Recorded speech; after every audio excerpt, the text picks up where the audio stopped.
लिंगाष्टकम्। ब्रह्ममुरारिसुरार्चितलिङ्गं निर्मलभासितशोभितलिङ्गम् जन्मदुःखविनाशकलिङ्गं तर्पणमामि सदा शिवलिङ्गम्।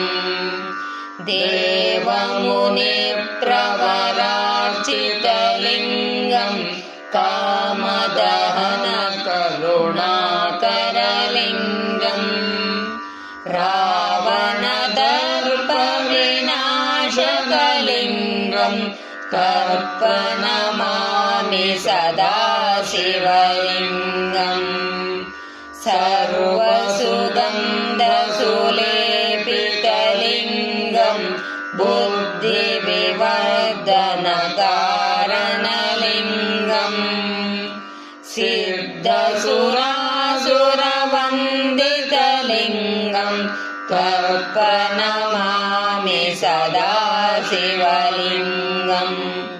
कनकमहाफणिभूषितलिङ्गं दक्षसुयज्ञविनाशकलिङ्गम् फणिपतिवेष्टितशोभितलिङ्गं तर्पणमामि सदा शिवलिङ्गम्।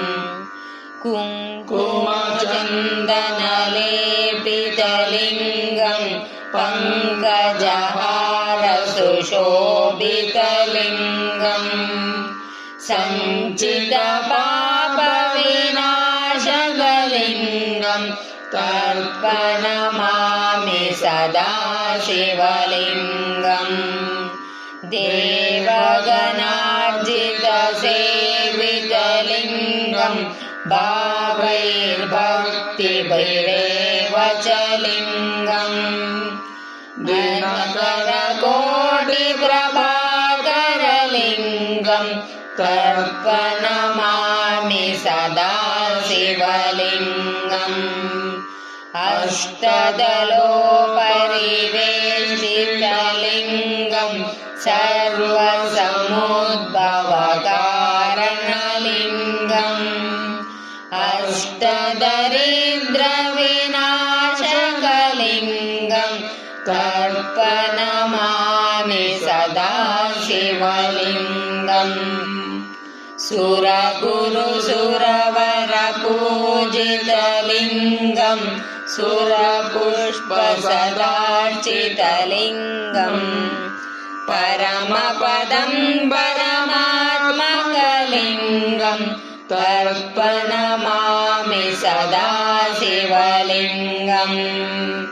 लिङ्गाष्टकमिदं पुण्यं